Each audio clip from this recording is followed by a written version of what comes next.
वो है अपार आईडी की। आपके घर में एक चिट्ठी आएगी जो स्कूल में से बच्चा लेकर के आएगा और वो कहेगा कि इसके ऊपर साइन मांगे हैं मेरे टीचर ने। आपके बच्चे का आधार कार्ड उन्होंने पहले जमा कर लिया, आपको उस टाइम लगा क्या फर्क पड़ता है, दे दो, दे दिया। अब आई अपार आईडी बनने की बारी। अपार आईडी का मतलब है कि वो आपके बच्चे के लिए एक परमानेंट आईडी बनाने लग रहे हैं और वो एजुकेशन के ऊपर वो ये कह रहे हैं कि हम क्या कर रहे हैं, आपके बच्चों को भविष्य में जो आपके बच्चे के सर्टिफिकेट होंगे, मतलब 10वीं के, 12वीं के और आगे आने वाले टाइम के और जो बाकी का रिकॉर्ड होगा, उसके लिए आपको कोई सर्टिफिकेट लेकर जाने की जरूरत को नहीं।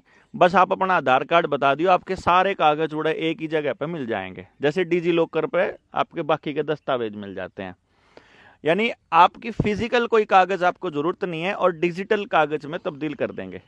तो आपको कहीं पे भी, मतलब आपकी योग्यता के हिसाब से कहीं भी नौकरी निकलेगी तो आपको डायरेक्ट मैसेज आ जाएगा। वो ऐसी ऐसी बातें बताते हैं इसके बारे में, इसका ये फायदा बताते हैं। दरअसल ये जो अपार आईडी है ये ऐसी है कि ये समझो कि आपने अपने बच्चे की गर्दन किसी राक्षस के हाथ में पकड़ा दी हो। अरे अगर इसको मोटे तौर पे बताया जाए तो कैसे है, अभी कुछ टाइम पहले सरकार ने ये सोचा कि, सरकार ने ये बताया कि आपको अगर कैंसर है तो आपको इलाज खुद कराना पड़ेगा, बुखार है, बच्चा जन्म लेना है और कोई बीमारी है उसका इलाज तो कराओगे अपने पैसे से, लेकिन अगर आपको कोरोना है तो उसका टिक्का लावांगे हम, अरो फरी लावांगे, है नहीं। मतलब बाकी सारी बीमारियों का इलाज तो कराओ तम, चाहे जमीन बेच के कराने पड़ो, लेकिन कोरोना का इंजेक्शन हम लावांगे। बाकी गांव वाला ने बेरा लग गया कोरोना के इंजेक्शन का के नजारा था, है कि नहीं। अब यूं भी पता लग गया कि सरकार हमारे फेवर में काम कर रही थी कि हमारे खिलाफ काम कर रही थी। जब अभी भी किसी का समझ में नहीं आया तो उनका बताने की जरूरत भी नहीं, जब इब भी नहीं आया हो तो किसी का आ गया ना जी सबका। अब यो काम उन्होंने पिछली बार क्या किया, उन्होंने आपके इंजेक्शन लगाने के लिए उन्होंने आपको एक बाधा डाली, एक आपका पेट के ऊपर उन्होंने कंट्रोल किया कि यदि आप वो इंजेक्शन नहीं लगवाओगे तो आपको बस में नहीं चढ़ने देंगे, रेल में नहीं चढ़ने देंगे, टिकट नहीं मिलेगी जहाज की, आपको राशन नहीं मिलेगा, पेंशन नहीं मिलेगी, स्कूल में नहीं जाने देवांगे, पेपर नहीं जा पाओगे, पेपर नहीं दे पाओगे, फार्म नहीं भर पाओगे, नौकरी का फार्म नहीं भरोगे, या कोटे में तो राशन नहीं मिलेगा। ये सारी रुकावट लगा दी जी, क्यों जी, लगाई थी ना। तो अब ये रुकावट लगा दी, यानी पेट पे काबू कर लिया, तो हम लोग मजबूर हो गए जो उन्होंने कहा वो करने के लिए। जिनको ठीक लगता था वो तो लाइन में लगे ही लगे, जिनको गलत लगता था वो भी लाइन में लगे मजबूरी में। अब अगर ये मजबूरी भविष्य में आपके साथ दोबारा आने लगे और वो किसी और रूप में आने लगे तो आप क्या करोगे। वो रूप क्या है, अब आपके आधार कार्ड के साथ आपका पानी का बिल, बिजली का बिल, परिवार का सारा फैमिली आईडी, आपके खेत के कागज, मतलब आपके घर के कागज, गाड़ी के कागज, ट्रैक्टर के कागज, बालका के कागज, आपके भी जितने और रजिस्ट्री हैं वह सारी की सारी, आपका बैंक का खाता, आपका गैस का कनेक्शन, आपका बिजली का कनेक्शन, आपके जितने कनेक्शन जिंदगी जीने वाले हैं वह सारे आधार कार्ड के गेल जोड़ दिए, जुड़े हैं ना जी। अब अगली बार उन्हें अनाउंस नहीं करना, आप जाओगे बैंक खाते में पैसे निकलवाने के लिए या मोबाइल पे करोगे किसी ने ट्रांसफर, वो कहोगा लाल सबो आप पैसे नहीं भेज सकते। क्यों, अक्तने चौथी डोज कौन लुआ रखी। और फिर आप जाओगे, अच्छा रहे ईब के करा भाई, सारा ही रसोई का भी अब कनेक्शन, पहले तो सिलेंडर दे रहे थे, अभी आने वाले टाइम में वो पाइपलाइन के जरिए गैस देने की प्लान कर रहे हैं, पानी के भी नए कनेक्शन आधार के साथ जोड़ने लग रहे हैं, तो वो सारी चीज आधार के जोड़ रहे हैं। अब बिजली के जो नए मीटर है ना, ये चिप लगे हुए, इनको आपका कनेक्शन काटने के लिए अब आपके गांव में आने की जरूरत नहीं है इनको, वहां से जैसे आपके मोबाइल का कनेक्शन बिल ना भरने के कारण बंद हो जाता है ना, ऐसे ही आपका बिजली का बिल ना भरने के कारण आपका कनेक्शन वहीं से बटन दबाएंगे और बंद हो जाएगा। तो अब आपको वो क्या कहेंगे कि आपने चौथी डोज नहीं लुआ रखी।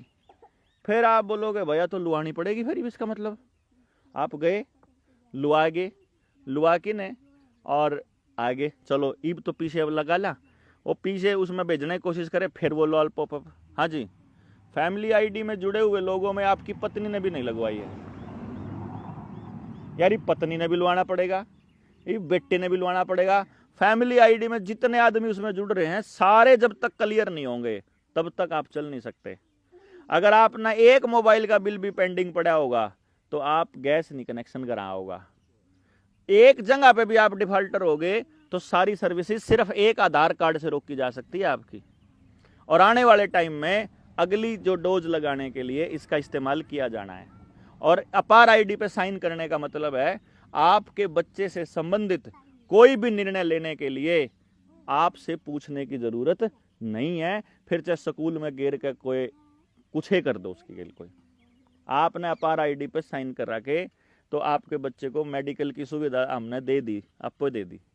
तो जैसी सुविधा आपको दी थी कोरोना के टाइम पे, ऐसी सुविधाएं आपकी अगली संतानों को देने की प्लानिंग है। 14 साल से लेकर के उससे बड़ी बच्चियों को सर्वाइकल कैंसर के नाम पे इंजेक्शन लगाने की प्लानिंग चल रही है। यही इंजेक्शंस गुजरात में लगाए थे बिल गेट्स ने। और मैं आपको बता दूं लगभग 1100 लड़कियों को गर्भाशय निकालने पड़े थे। वो लड़कियां मां नहीं बन सकती कभी भी जिन्होंने लगवा लिए। तो इसलिए आपने लगवाने हैं कि नहीं लगवाने हैं ये तो आप तय करोगे। फिलहाल इतना अपार आईडी नहीं बन रही। अपार आईडी बनने के बाद आप अपने बच्चे का कोई निर्णय स्कूल से संबंधित नहीं कर पाओगे क्योंकि आपने अथॉरिटी दे दी उनको। तो पूरी तरह से वॉलंटरी है। आपको अगर कोई स्कूल का टीचर, स्कूल का कोई भी प्रशासन का आदमी अगर ये कहता है कि अपार आईडी बनानी पड़ेगी, हमारे ऊपर प्रेशर है, तुम्हारे ऊपर प्रेशर है, तुम्हें बनानी पड़ेगी, हमारे ऊपर प्रेशर हो तो बताओ, कंपलसरी है कि वो है, तो वो ज्यादा से ज्यादा क्या कहेंगे कि जी फिर स्कॉलरशिप रुक जाएगी, फिर पैसे रुक जाएंगे। भाई देखो इंजेक्शन के बदले कोल्ड ड्रिंक और बियर की बोतल और पैसे तो उन्होंने पाछे भी दिए थे। अब इन पैसों के चक्कर में आप अपने बच्चों का भविष्य उनके हाथ में दे देते हो, भाई इसमें फिर हम क्या रोके जी। ये मार दो ना। तो एक फोन आया था, अभी की बात है, मेरे पे फोन आया, बोला जी मास्टर धक्का कर रहा है, अपार आईडी पे बनवानी पड़ेगी। मगर बालक मास्टर का है कि तेरा है? ये बालक तो मेरा है। तो मास्टर धक्का कर ले तो इस शर्म की बात क्या होगी भाई। हमारे बच्चे से संबंधित कोई भी निर्णय लेने के लिए मास्टर धक्का कैसे कर लेगा? और ऐसे ऐसे मास्टर ने तो उल्टा गांव के लोगों को समझाना चाहिए कि भाई तुम इस जाल से बचो, वह उल्टा उसमें फंसान लाग रहे। तो थोड़ा सा ये जरूर सोच लियो कि आगे जो ये आधार कार्ड है ये हमारा फांसी का फंदा बनने वाला है बहुत जबरदस्त तरीके से। अभी शुरुआत है, शुरुआत हो ली कुछ। मैं समझता हूँ जी अच्छा रहेगा, आप सारे के सारे दिल्ली के लिए तैयारी कर लो। जितना ज़्यादा वहाँ संख्या होगी जी उतनी हमारी हिम्मत बढ़ेगी। जन्यू दिखेगा गांव राम समाज तैयार नहीं, फिर अपना और थोड़े फालतू दिन लागेंगे बदलाव होने में। अजय गांव जा मान लो आपने दिखा कि यार बहुत मानस है, उनने भी दिखा यार बहुत मानस है, तो चारों तरफ यह बात आओगी भाई लोग बदलन लग गए। नहीं तो नहीं कहूँगे कोई नहीं सुनता, कोई नहीं सुनता। उस कोई ना सुनता था बचने का एक ही रास्ता है कि आकर देख लो कितने सुना है। क्यों जी? ठीक है।